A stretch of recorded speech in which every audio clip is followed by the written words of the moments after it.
What happens when Star Wars sheds its space opera skin to reveal raw, unfiltered face of rebellion? Is Andor Season 2 the franchise's boldest move yet? Stick around, because by the end of this video, we'll uncover whether this premiere redefines the galaxy far, far away, or just kind of darkens it.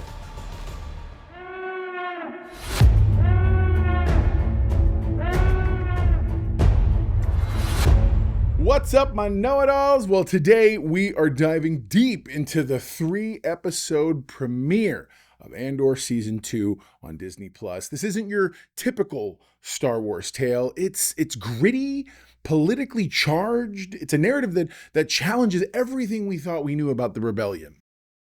When you get into the episode, I think the very first thing that you have to look at is sort of Cassian Andor's evolving role, mainly because the show's supposed to be centered around him. Now, Cassian he's now a seasoned operative, kind of showcasing leadership and strategic prowess, or should. His infiltration of the CNR test facility and theft of the TIE Avenger prototype, which looked awesome, highlights his growth. However, his presence feels subdued, kind of amidst the ensemble cast, raising questions about his centrality to the narrative, at least for me anyway. I found myself asking myself, what is he actually there to do, and what function is he supposed to be performing? I mean, that was me. Throughout the entire thing, he feels very much ancillary or backseat to the primary story that they're telling. So I find myself wondering kind of what did we walk into? Especially because each of these is supposed to be its own narrative arc. There was even at one point talk of the possibility that every 3-parter was supposed to be a year, and that after the 4 weeks, we'd be 4 years down the road. The whole thing, because Andor Season 1 was supposed to be 5 years before the eventual mission that we see in Rogue One. So this is the first year, and it even says 1 year later.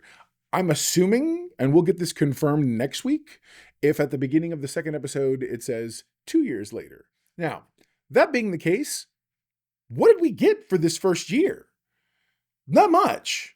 I mean, literally, we get Cassian talking to some other splinter rebellion group or rebel group who you find out later his core rebel group has been supplying stuff to, and that's a good thing. But at the same time, it just felt, I don't know, it felt off somehow to me. You know what I'm saying?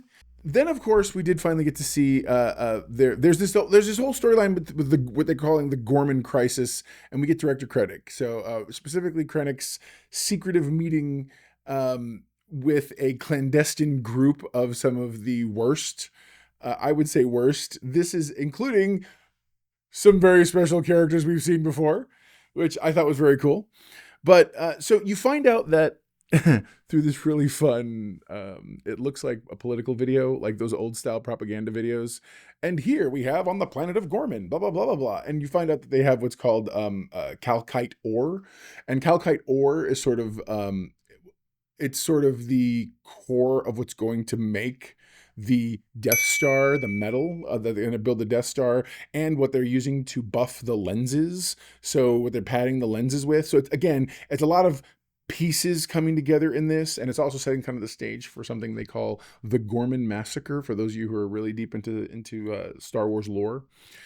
One of the interesting aspects of that meeting is that there is a propaganda machine, which is, there's this Ministry of Enlightenment that aims to kind of, it manipulates the public perception, sort of wanting to paint the rebels as aggressors. And what's funny is you see these two really campy marketing schlocky PR guys who, I mean, they could have just as easily been defending either Blake Lively or that one guy in that whole case. It's so when if you see all those text messages, is what I'm trying to say. That's what these guys feel like. They're talking about how they can paint the Gorman people into comparing them to the spiders at the Gormans, because the Gormans are known for their Gorman silk and Gorman cloth and the whole bit, whatever. And they farm these alien spider things.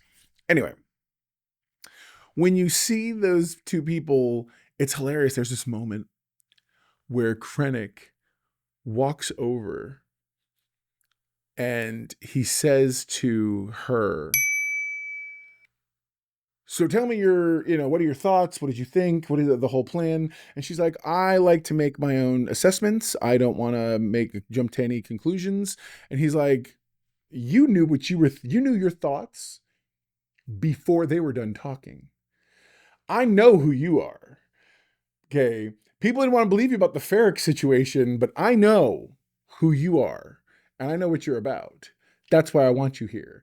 And she's like, she doesn't want this mission. She doesn't want to be part because she knows this is going to be rough. The storyline definitely draws some pretty stark parallels to sort of real world historical events, emphasizing the show's sort of mature themes. And I get it. And I'm very much about seeing sort of the evolution of that storyline, especially because if you've ever been, my partner on Nerd Fight, Salty, he has opinions that this show tries to paint the Empire in a positive light. I don't think that's the case. I think, and while equally, likewise, deconstructing the rebellion and painting them in a negative light. Negative in that he doesn't agree with the fact that they are being portrayed as terrorists or the things they have to do as insurgents, so to speak. Whereas I very much think that how else would you approach it? The space opera fantasy that is the original trilogy, by the way, may it live forever, felt very much like it was telling a fairy tale. I love that. I don't want to take anything from that. But I think when you go under the surface, you always have to face the fact that there were actual people on the Death Stars. There were soldiers who, despite his history hating this statement, were just doing their jobs, as it were. And I feel like when you look at it that way, you begin to realize the layers, and that creates a complex story. And a complex story makes it interesting to watch, okay? All right. Then we get to see, so this entire first 3 episodes is setting the stage because for each person, we're kind of traveling back and forth around people because the next we have Mon Mothma. It's her daughter's wedding, the wedding that they kind of set up last season, and that's finally happening. And she's sort of dealing with these moral complexities of being in the rebellion. Especially, you figure, her daughter's got an arranged marriage. It's a political tool. She's dealing with all these internal conflicts that are they're adding depth to the overall narrative. It really is. Showcasing sort of the personal sacrifices behind the political decisions that are being made. And I feel like when you go into those aspects, it's interesting, especially when you find out that the guy who lent her the money or who helped her set up her businesses and set up her stuff to clear up money that had no real where it came from. It's the money she's feeding the rebellion or whatever else. He's apparently had some bad investments, things go south.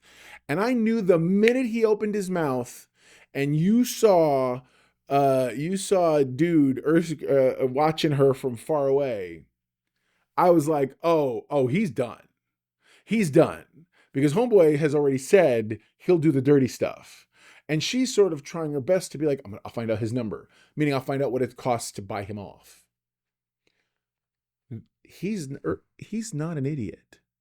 He knows for a fact that if you sit here and you play the game with the Empire, this guy could easily take their money and then turn around and still sell them out. He's a loose thread they don't need. And as a result, once when all that whole storyline comes to a head, because she realizes he's been talking to these other people and this and that, and there's too many points that are unaccounted for that she doesn't like. And so she says, what are you going to do? And he's like, well, sometimes, you have to do some really hard things, blah, blah, blah. He infers handling the problem. At which point she's like, I don't understand what you mean. And he looks at her and goes, that's fortunate for you. And I was just like, oh, bro's totally sitting there being like, look, I'm glad you can keep your hands clean. Now, excuse me while I go wipe your butt. Like, seriously, that's what it breaks down to. He's like, I'm going to go clean the poop off your rug because you don't know how to not track it into your house to protect all of us. Because remember, she's ideally important. She's very important to the situation. And I don't mean beyond what we already know is going to be the future. Anyway. I was very hesitant to bring this point up. There's a moment, it's sort of there's a scene, we'll call it a scene, involving Bix Colleen, which has sparked a lot of discussion about the portrayal of sensitive topics, SA and the like in the Star Wars universe. Whether or not it was needed, some view it as sort of bold moves toward realism, but at the same time, I've read other places where people are questioning the necessity in the narrative. I feel like this moment underscores the show's commitment to depicting the harsh realities of oppression. That isn't to say that it was, that I am not taking a stance whether it was necessary or not. I'm saying as a critic, I understand it and I see it. I feel like there are some harsh critics out there who want to point out, oh, well, this is like Star Wars trying to be like HBO, or did we really need this? And one person even, called out, Vader would never have allowed this or that. And I'm like, look, I understand that there are parties in the world who want, critics in the world, if you will, who want to romanticize Darth Vader and the story of the Chosen One and what Anakin did and whatnot. Anakin butchered and slaughtered children, period. Full stop. Trying to justify that as, well, it was in commitment to trying to find the power that he needed, and that he stayed with the Emperor, blah, blah, blah, blah, blah, blah, blah, blah. Those are the kinds of excuses I don't accept from Nazis. The Empire is space Nazis, okay? I can accept, look, I was trying to survive. I was following orders. It's not good. They suck. Those answers are terrible. But I at least understand it. What I don't understand is saying, well, he was allowed to, he committed these atrocities, but these other atrocities over here, he would never have been okay with. I don't know. I don't know if that argument holds water for me. But again, you're going to have that discussion on your own. At the end of the day, the deed wasn't done.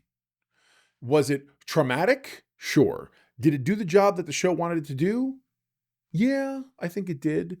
Could I live without that moment? Sure, of course. I'm a big believer that you don't have to show people being abused in order to show me someone's bad. But at the same time, it certainly does paint the picture. I think lastly, one of the things I want to go over is the fact that they introduce character. They introduce a lot of characters. We've got we see Dedra again. That's the aforementioned her, which I thought was so funny. I just realized I don't think I said her name earlier. I'm talking like, you guys are my buddies. We know who I'm talking about, okay? But you get to see Cyril, you get to see Dedra, and they're apparently together, which I guess I'm not surprised by, as much as I was like, oh, okay, we're doing this. Got it. Okay. And there's this wonderful moment where his mother comes over for dinner. And they try to have this very domestic thing. And his mother's doing what his mother does. She needles, she pokes. And here's the thing. Mom is one form of authority figure. Dedra is a completely different, but equal form of authority figure in Cyril's life. She wants what's best for him. Whereas Mom is like trying to be like, well, I guess I don't get to see my son anymore, blah, blah, blah. She does all this stuff. And finally, he's like, excuse me, I have to go for a second, blah, blah, blah. And he goes to the room and proceeds to pout. Dedra looks over and is like, yeah, that's going to stop. You're going to cut that nonsense out right now. I'll make sure you get exactly what you want. I'll make sure your son visits you. I'll make sure he sees you. But understand something. His involvement or not in your life is directly proportionate to how much you stress and aggravate him out. And I was like, oh my God. So then he's in the room, he hears them get along, and he walks out. He's like, oh, okay, I guess we're good. And his mother's like, she's been telling me how good a job you've been doing. It's this whole thing. And I was like, okay. So that's the kind of relationship. So, I mean, as a bottom, Cyril, rock on, brother. Good for you. And Deb just looking out for her man. And I thought that was very fun. And so there's a very complex relationship at work there for sure. It's one of those things that I really didn't expect. But at the same time, they're, again, multiple storylines being all kind of woven together, and I feel like that's important. So, but what are your thoughts on the season 2 premiere of Andor? Do you appreciate the darker, more political direction, or do you miss the traditional Star Wars-y sort of flair? Do me a favor, drop your insights in the comments below. Let's keep this conversation going. Don't forget also to like and subscribe. But there you go. Now you know. And if knowing's half the battle, you're halfway to being a know-it-all yourself. This premiere, what is the know-it-all index for all 3 episodes of the premiere that happened today? It's an 8 out of 10 for me. Yeah.